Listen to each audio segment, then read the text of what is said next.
আসসালামু আলাইকুম।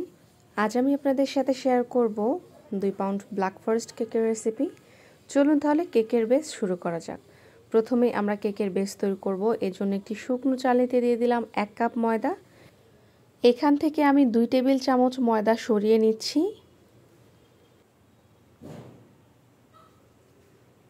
সাথে দিয়ে দিচ্ছি 1.5 টেবিল চামচ বাদামের গুঁড়া, আলমন্ড ফ্লাওয়ার। এটা ছিল কাঠবাদামের গুঁড়া। এবার দিয়ে দিচ্ছি 2 টেবিল চামচ কোকো পাউডার।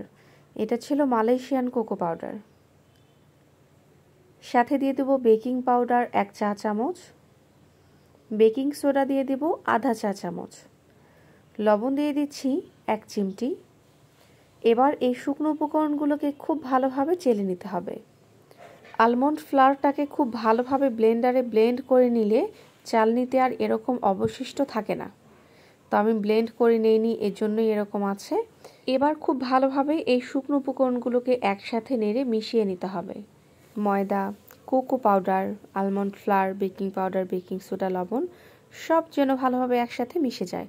এবার একপাশে সরিয়ে রেখে দিচ্ছি। এদিকে একটি শুকনো বাটিতে রুম টেম্পারেচারে থাকা 4টি ডিম নিয়েছি। সাথে দিয়ে দিচ্ছি 1 কাপ চিনি। ডিম যদি ফ্রিজে থাকে অবশ্যই 1 থেকে 2 ঘন্টা আগে বের করে রাখতে হবে। এবার একটি ইলেকট্রিক বিটার দিয়ে প্রথমে লো স্পিডে বিট করব 1 মিনিটের মতো।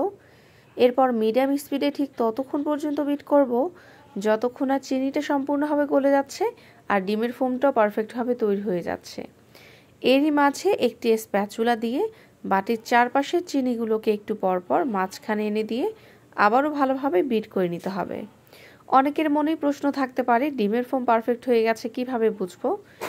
বিট করতে করতেই যখন দেখা যাবে এটার রং সম্পূর্ণভাবে চেঞ্জ হয়ে সাদা রঙের মতো হয়ে যাবে আর এটা অনেকটা ঘন হয়ে যাবে।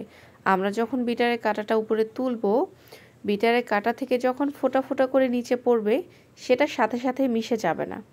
এবার দিয়ে দিচ্ছি 1/4 কাপ সয়াবিন তেল। তেল দেওয়ার পর এবার আর হাই স্পিডে বিট করা যাবে না, একেবারে লো স্পিডে বিট করে নেব শুধুমাত্র 20 থেকে 30 সেকেন্ডের জন্য। ব্যাস এইটুকুই। বিটারের কাঁটা খুলে নিচ্ছি, একটা কাঁটা সরিয়ে নিচ্ছি। এখন আমাদের শুধুমাত্র প্রয়োজন একটা বিটারের কাঁটার।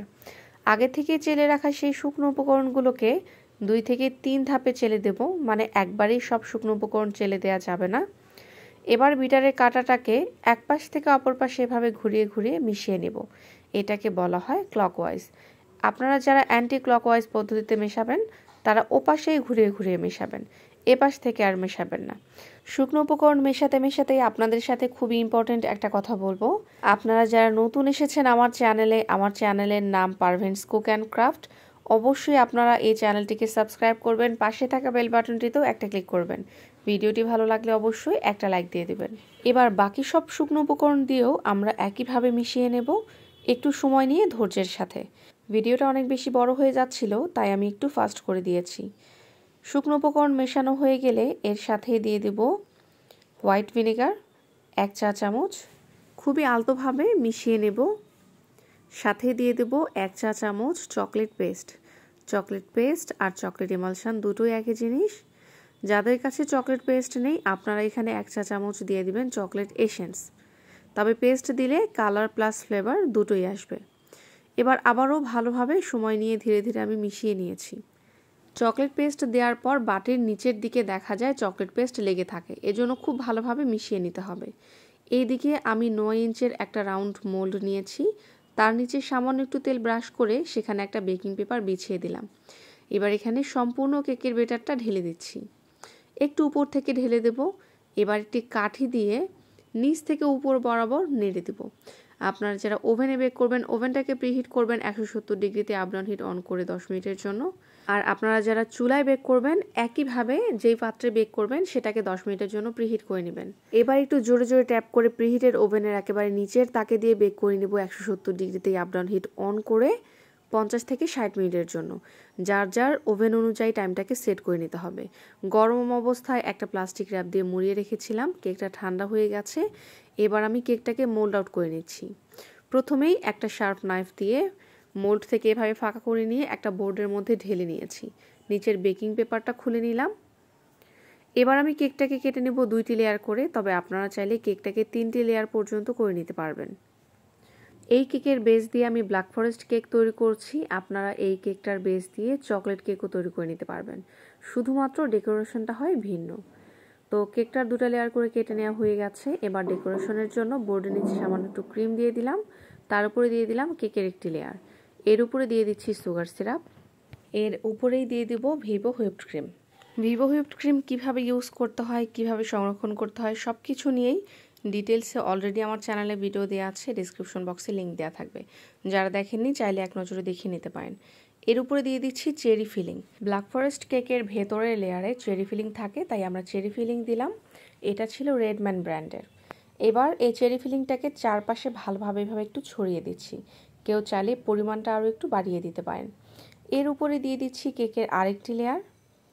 প্যালেট নাইফ দিয়ে কেকের চারপাশের ক্রিমটাকে এভাবে সমান করে নিচ্ছি। এর উপরে দিয়ে দিচ্ছি সুগার সিরাপ।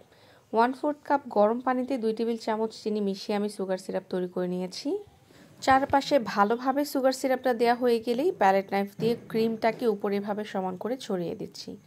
ক্রিমটাকে কেকের উপরে আর কেকের চারপাশে সব পাশে সমানভাবে দিয়ে দিতে হবে। প্রথমে আমরা করে নিচ্ছি ক্রাম কোটিং। আজকের কেকটার জন্য কেকের উপরে খুব ভালোভাবে ফিনিশিং আনার কোনো প্রয়োজন নেই, যেহেতু এটার উপরে থাকবে গ্রেট করে রাখা চকলেট। এজন্য শুধুমাত্র কেকের সাইডটাকে আমি আরও এক্সট্রা ক্রিম দিয়ে সমান করে নেব। তো আমি এখানে একটা মোটা সাইজের নজেল নিয়েছি, বাস্কেট নজেল ছিল এটা। এখানে রোজ নজেল নিলেও কোনো অসুবিধা নেই। কেকের পুরো চারপাশটাতে এই ক্রিমটা দিয়ে দিচ্ছি। এবার একটি প্যালেট নাইফ দিয়ে কেকের চারপাশের ক্রিমটাকে ভালোভাবে সমান করে নিতে হবে। প্রথমেই আমি উপরে কোনো ক্রিম দিচ্ছি না, উপরের সাইডে শুধুমাত্র একটু ক্রিম দেব, মাঝখানে এক্সট্রা করে আর কোনো ক্রিম দেব না, যেহেতু মাঝখানে থাকবে চকলেট। তবে যারা ক্রিম বেশি খেতে পছন্দ করেন, পুরো কেকটার উপরেও এরকম মোটা লেয়ার করে ক্রিম দিয়ে দিতে পারবেন। এবার আমি উপরের চারপাশের ক্রিমটাকে সমান করে নেব প্রথমে একটি প্যালেট নাইফ দিয়ে। এবার আবারও কেকের চারপাশটাকে সমান করে নিতে হবে কেকের উপরটা। আমার প্রতি ভিডিও তো দেখা যায় নতুন নতুন দর্শক অ্যাড হতেই থাকে।